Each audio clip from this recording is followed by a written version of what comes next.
এইদিকে তাকা, এইদিকে তাকা। আশীর্বাদ করে তাই কিন্তু প্রণাম করতে হয়। বুঝতে পারলাম, একদম সাবস্ক্রাইব করবেন। এই লাঠি মার।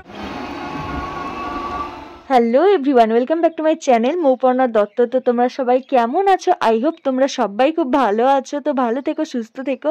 আর সব কিছুর মধ্যে আমি ইন্ট্রোটা নিতে ভুলে গেছিলাম, সেই জন্য ইন্ট্রোটা আলাদাভাবে অ্যাড করে দিলাম। তো আজ হচ্ছে দিদির গায়ে হলুদ। ভয়েসটা করে অ্যাড করে দিলাম।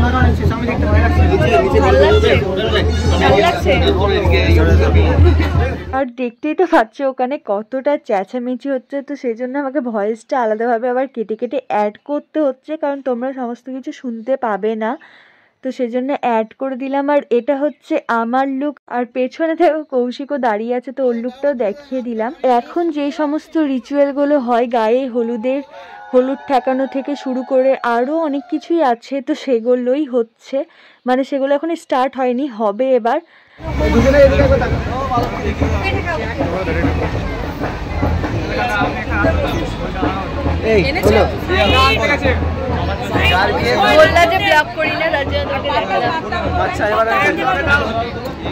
একদম সাবস্ক্রাইব করবেন। এই লাঠি মারবো না একটা, খুব ছোট লোক। তারপরে তো আমরা দাঁড়িয়ে দাঁড়িয়ে সবাই মিলে একটু আড্ডা মারছিলাম আর ব্লগ করছি। দেখে দেখো দাদা ভাই সবাই মিলে একবার করে আসছে জলাতে। তো যাই হোক, এখন তো ব্রাইড বসেও গেছে হলুদ ঠেকানোর জন্য। আর পেছনে দেখো মা, দিদি, মাসিরা সবাই মিলে দাঁড়িয়ে আছে। আর আমার মাটাকে দেখো কি সুন্দর লাগছে না? আমি যদিও মিষ্টি করে সাজিয়ে দিয়েছিলাম, মানে মাকে যতটা টাইম নিয়ে সাজিয়েছি আমি নিজেও অতটা টাইম নিয়ে সাজিনি। তো যাই হোক, এবার তো হলুদ ঠেকানোর পর্ব স্টার্ট। আর প্রথমেই দিদি হলুদ ঠেকাচ্ছিল, মানে এটা হচ্ছে আমার মাসির মেয়ে। তারপরে কিন্তু আমিও হলুদ ঠেকিয়েছি, সেটাও তোমরা দেখতে পাবে।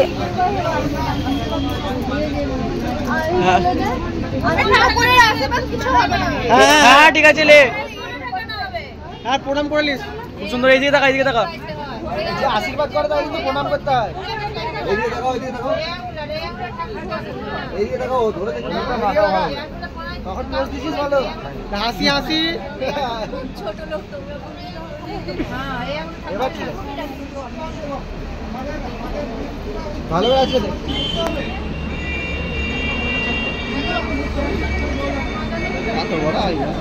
বড় মুখ দেখতে পেয়েছো?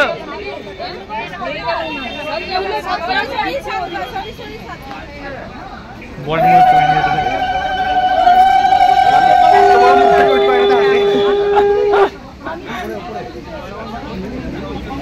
বিয়েটা হচ্ছে দিদির, আর দেখো সবাই মিলে কিন্তু চাচ্ছে আমাকে। এত রাগ উঠছিল না আমার, কি বলবো বলো। হলুদ ঠেকাচ্ছি সেটাতে যতটা না আনন্দ লাগছিল, তার থেকেও বেশি মনে হচ্ছিল যে কেন বসলাম। তবে যাই বলো, নিজেদের মধ্যে আনন্দও কিন্তু খুবই করেছিলাম। বিয়ে বাড়ির আনন্দ তো বটেই, বাট তার থেকেও বড় ব্যাপার হচ্ছে যে এই যে কোনো একটা ওকেশনে সমস্ত ভাই বোনদের একসাথে হওয়া, আড্ডা মারা, সবার সাথে সবার দেখা হওয়া, মানে সত্যি এটা আলাদা রকমই একটা আনন্দ।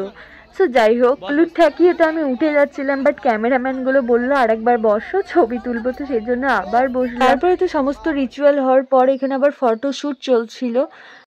গলার হার মনে হচ্ছে তোর হাতে, মুন্ডমালা, মুন্ডমালা, হাতের মালা। আর দিদিকে তো সবাই মিলে এখানে খুবই রাগাচ্ছিল, বিশেষ করে দাদা। মানে ওকে কি আর বলি, ওকে কিছু বলার নেই। ও যা রাগাচ্ছিল কি বলবো, সবাইকেই রাগায় এরকম, আমাকেও আমার টাইমে রাগিয়েছে, এখন ওদের টাইম, ওদেরকেও রাগাচ্ছে। তারপরে ওর যখন হবে তখন আমরা সবাই মিলে ওকে দেখে নেবো।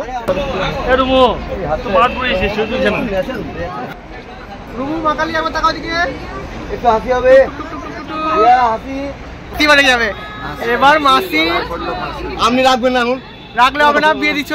আর আমার দাদাগুলোকে দেখো কতটা শয়তান না, সবার পেছনে একবার করে লাগতেই হবে, না লাগলে মনে হয় পেটের ভাত হজমই হবে না। আর এখানে দাদাকে দেখো, তখন থেকে দিদির পেছনে পড়েছে যে আমাকে প্রণাম করতে, আরো ভিডিও ছিল, বাট কিভাবে ডিলিট হয়ে গেছে আমি সত্যিই জানি না। শুধু কি দাদার সাথে দাদার বোনটাও হয়েছে সেরকম, মানে আমিও একটু উস্কাচ্ছিলাম যে একটু প্রণাম করো। দাদা বলছে তুই যদি ঝুঁকতে না পারবি তো আমি পাটটা তুলছি, তুই প্রণাম কর, কিন্তু প্রণাম না করে ছাড়বো না। বাঙালিদের যে সমস্ত রিচুয়াল আছে সেগুলো সত্যি আমার দেখতে অনেক ভালো লাগে। সেটা আমার নিজের বাড়ির বিয়ে বলে বলছি না, যে কোনো বাড়িতে যদি আমাকে ইনভাইট করে, সেখানে যদি আমি উপস্থিত থাকি, তো আমি প্রত্যেকটাই রিচুয়াল বসে বসে দেখি, কারণ আমার ভীষণ ভালো লাগে। তারপরে তো খাওয়া দাওয়া করে গেছিলাম একটু ঘুরতে, মানে চা খেতে। খুব চায়ের টান পড়েছিল, তো সেই কারণে বিকাল দিকে একটু বেরিয়েছিলাম। আর দুপুরে খাওয়া দাওয়ার ভিডিও কিন্তু আমি শর্টসে আপলোড করেছি, তো প্লিজ যাও গিয়ে দেখে এসো। ফুল লুকও শর্টসেই আপলোড করা আছে। তো যাই হোক, গেছিলাম চা খেতে। তারপরে দেখো এখানকার চাটা সত্যি অনেক সুন্দর খেতে। এর আগেও আমি পুজোর টাইমে এই জায়গাটাতে এসেছিলাম, তো সেই কারণে আবার এটা সেকেন্ড টাইম এলাম। তো খুব সুন্দর চা খেতে ছিল। তো যাই হোক, তারপরে তো আবার চলে গেছিলাম রুম মানে লজে। তো আজকের ভিডিওটা এতটা অবধি। ভালো লাগলে লাইক কমেন্ট শেয়ার করো আর সাবস্ক্রাইব করতে ভুলো না। বাই।